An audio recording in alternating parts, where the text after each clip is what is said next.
Drainville PM. Paranormal. The flying disc has been found. Les enquêtes de Christian Page. Il est là, comme à tous les vendredis, et c'est toujours un bonheur de te retrouver, mon cher Christian Page. Salut Bernard. Alors, je te demande d'emblée Oui. des nouvelles de notre platiste favori qui devait s'élancer sur sa fusée fabriquée, dans son garage. Fabriqué maison. Fabriqué maison. Il devait nous faire la démonstration que la Terre n'est pas ronde, mais qu'elle est plate. Voilà. Mauvaise semaine. Oui, voilà. Hein? C'est une mauvaise semaine pour les platistes. Hein? Pourquoi? Il s'est écrasé ou non, quoi? pas du tout. En fait, il s'est samedi dernier, ce fameux Mike Hughes qui en fait avait construit une fusée à même son garage avec une fusée donc tout à fait artisanale, avait annoncé qu'il allait s'envoler samedi matin pour un vol qui devait l'amener à quelques milliers de mètres d'altitude et prendre des photographies et par ces photographies prouverait in extenso que finalement la Terre est plate.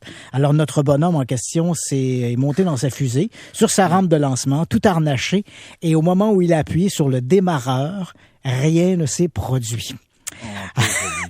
Alors, il y avait on va être obligé d'en parler une troisième fois. Voilà, il y avait une retransmission en direct qui finalement a fait chou blanc un peu. Donc notre bonhomme est descendu de sa fusée, s'est excusé auprès des médias qui couvraient l'événement, s'est excusé auprès des gens qui le suivaient en direct, et là il a justifié en fait le mauvais fonctionnement de la fusée, probablement par un faux circuit quelque part. Bref, il n'a pas donné plus d'explications, mais il a promis qu'éventuellement, il allait récidiver avec cette fusée.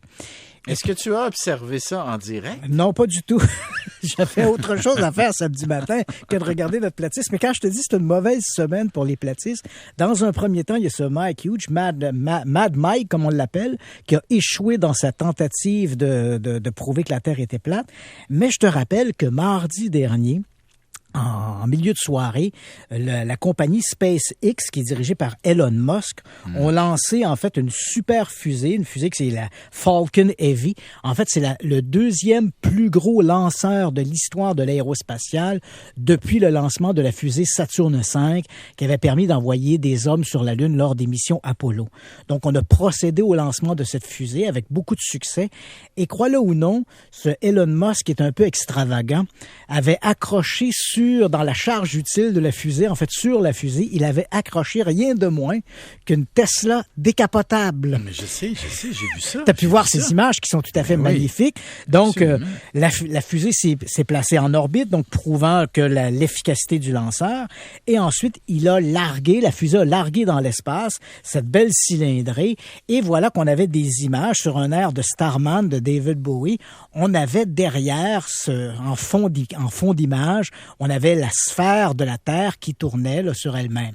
Alors, évidemment, tu comprendras que les platistes n'ont pas apprécié trop cette image, accusant du coup, parce que, bon, évidemment, les platistes en ont toujours contre la NASA. C'est la NASA qu'on diabolise à chaque fois, et la NASA qui est à l'origine de ce complot de la Terre plate. Et là, voilà que Elon Musk et la compagnie SpaceX, bien sûr, qui est une compagnie indépendante, voilà qu'elle nous montre des images d'une Terre en sphère. Alors là, évidemment, on s'est dit, est-ce que Elon Musk fait également partie du complot? Mais c'est évident. Mais voilà, les platistes... Je pense que oui, là. Donc, c'est la fuite en avant. Donc, bien sûr, Elon Musk utilise comme pad de lancement les installations de Cap Canaveral. Et bien sûr, il souhaite obtenir des contrats de la NASA parce qu'on le sait, l'objectif premier de SpaceX, c'est d'une part le tourisme spatial et bien sûr, le but ultime, envoyer des hommes sur Mars. Elon Musk et SpaceX espèrent être les pourvoyeurs du lanceur qui permettra d'envoyer des hommes vers Mars. Des hommes et des femmes. Des hommes et des femmes, bien sûr. Alors, lorsque l'on parle de ça, tu comprends que comme Elon Musk souhaite avoir des contrats de la NASA, évidemment, il doit jouer le jeu de la NASA et continuer, bien sûr, d'entretenir cette idée que la Terre est ronde. Voilà. Alors qu'elle est plate. Et je te pose la question, Bernard. Qu'est-ce que ça fait comme différence que la Terre soit ronde, carrée ou de toute autre forme? Parce qu'on se dit toujours, s'il y a un complot, il faut que l'enjeu soit important. Mais c'est grave. Oui, parce que depuis 50 ans, Oui. 60 ans, en fait, depuis le début de la conquête de l'espace. Ça voudrait donc dire que toutes les images transmises depuis l'espace, toute la multiplication des satellites de communication, l'envoi des sondes dans l'espace, tout ça fait partie d'un gigantesque complot dans le but de nous dire que la Terre est plate. Et on comprendra que dans cette optique, plusieurs compagnies, parce que la NASA n'a pas l'hégémonie de l'espace, il y a plusieurs organisations, plusieurs associations de recherche qui évidemment font affaire avec des agences spatiales dans leur pays, qu'on pense à la France, l'Angleterre, l'Inde, une bonne agence spatiale, le Japon, la Chine. Donc, toutes ces compagnies, toutes ces agences travaillent toutes de concert pour nous faire croire que la Terre est ronde. Et le but ultime, c'est de dire, mais pourquoi? Pourquoi nous cache-t-on que la Terre soit plate en nous faisant croire qu'elle est ronde? Mais c'est quoi la réponse? Ben, je sais pas. Voilà pourquoi je te pose la question. C'est aux platistes à nous le dire. Voilà. Donc, évidemment, même eux n'ont pas trop d'explications. Hein. Il y a des sociologues qui se sont penchés sur la question et eux croient, bon, évidemment, ils le disent un peu sur un ton mi-figue, mi-raisin, c'est peut-être pour essayer de nous démontrer que la Terre est une création de Dieu. Mais moi, je pense qu'on vit tous dans une matrice. Puis on est tous inconscients. Oh, Bernard. Ben oui, mais non, mais il faut donner une réponse à cette question. On est mal parti, là. Oui, on est... Alors, non, mais je tente une réponse. Alors là-dessus, il nous reste tellement d'autres sujets. Oui, dirais. On avait une actualité riche cette semaine. Oui, voilà. Et comme on veut se garder du temps pour les traiter, on va aller à la pause et au retour, on va parler de Clinton. Bien sûr, Bill Clinton et les extraterrestres. Bill Clinton et les extraterrestres. Vous ne voulez pas manquer ça, cher public. Restez avec nous. Dreville PM. Paranormal. The flying disc has been found. Les enquêtes de Christian Page. De retour avec Christian Page. Alors, parle-nous donc de... C'est quoi? C'est un livre? Livre? Voilà, c'est une nouvelle qui va certainement plaire aux amateurs de complot. En fait, c'est la réédition d'un ouvrage qui s'appelle Friend in High Places, des amis en haut lieu. C'est un ouvrage qui avait été publié il y a quelques années par nul autre que Webster Hubbell, qui était à l'époque le procureur général adjoint dans l'administration de Bill Clinton. Et là, pour la ressortie du livre, on a sorti un format poche. Pour la sortie du livre, le journal Express en Angleterre s'est entretenu avec ce Webster Hubbell. Et la question, à un moment donné, a un peu dérivé sur l'histoire des ovnis JFK, parce que ce sont des sujets excessivement populaires ces dernières années. JFK, on le sait, l'automne dernier, on a rendu public toutes sortes de dossiers sur l'attentat Kennedy. Et ensuite, durant la campagne électorale d'Hillary Clinton, on se rappelle qu'à 2 reprises, elle a évoqué que si elle était élue, elle allait réouvrir les dossiers sur les ovnis. Donc, visiblement, le JFK, les ovnis, c'était des trucs qui se discutaient à la Maison-Blanche. Ce que Hubbell raconte, c'est que l'intérêt du couple Clinton et un de leurs conseillers, un type qui s'appelle John Podesta, l'intérêt de ces gens-là pour la question des ovnis et au plus large des complots JFK était bien connu. Et Webster Hubbell raconte qu'à un moment donné, alors qu'il est en fonction, Bill Clinton lui demande de faire la lumière sur ces histoires d'ovnis et ces histoires entourant l'attentat de JFK.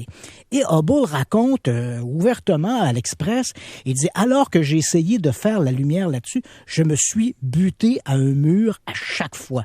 Lorsqu'il s'est adressé, par exemple, au service de renseignement pour obtenir de l'information sur l'attentat de JFK, en fait, c'était une fin de non-recevoir. Il n'avait aucune réponse. Et ce qui le surprend là-dedans, c'est que même les documents qu'on lui a remis, certains d'entre eux n'étaient même pas dans le lot de ceux des documents qui ont été rendus publics il y a quelques mois. Donc, il dit, voilà, il a la conviction qu'en haut lieu, il existait une sorte d'arcane secrète qui contrôlait l'information. Une arcane, en fait, plus haute encore que le président. Haute encore que le président?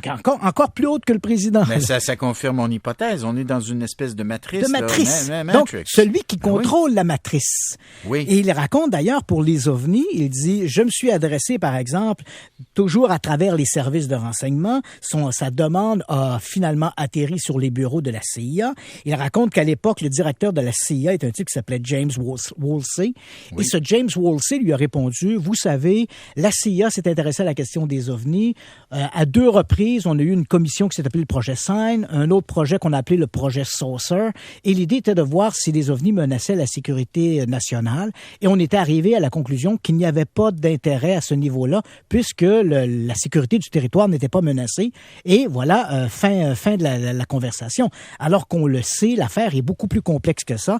Encore, on a appris l'automne dernier que par une sorte de largesse du New York Times, que entre 2007 et 2012, le ministère de la Défense aux États-Unis, le département de la Défense, avait un petit projet d'études sur les ovnis. Modeste, hein, on parle d'à peu près 20 millions sur 4 ans. Modeste, bien sûr, mais quand même, ce projet-là est existant. Et ce que Webster Hubbell raconte, là encore, dans la question des ovnis, il avait l'impression que quelqu'un, quelque part, contrôlait de l'information au-dessus du président pour empêcher que cette information soit éventuellement livrée d'un premier temps à la Maison-Blanche et ensuite à travers les médias. Donc, pour ceux qui croient éventuellement, qui croient que le gouvernement américain ou que le président n'est pas au courant de tout ce qui se passe, ben évidemment, avec une information comme celle-là, il y a de quoi à se poser des questions. Aïe, aïe, aïe, aïe, aïe. C'est sans fin, c'est sans fin. Et rapidement, les recherches ont repris pour le Boeing 777 de Malaysia Airlines. Oui, là, on a une curiosité. C'est effectivement, depuis le milieu du mois de janvier, une compagnie qui s'appelle Ocean Infinity se retrouve dans l'océan Indien à la recherche de l'épave du MH370. Et pourquoi on en parle? Bon, bien sûr, on n'a pas trouvé l'épave encore, mais la semaine dernière, le navire de recherche qui s'appelle le Seabed Constructor, qui est suivi par des transmissions satellites, est disparu. Oh alors, on a appris éventuellement qu'on avait simplement coupé les transpondeurs pour ne pas donner de faux espoirs aux familles des disparus. Ta conférence, c'est demain matin. Si les gens veulent le savoir, ils vont sur ton site Internet. Demain soir. Christian Page, les grandes énigmes, demain soir. Très bien. Merci à Frédéric Perron, Maryse Duchesneau, Alexandra Marcoux. Ça a été un plaisir d'être avec vous, les auditeurs. Bonne fin de semaine. Soyez prudents.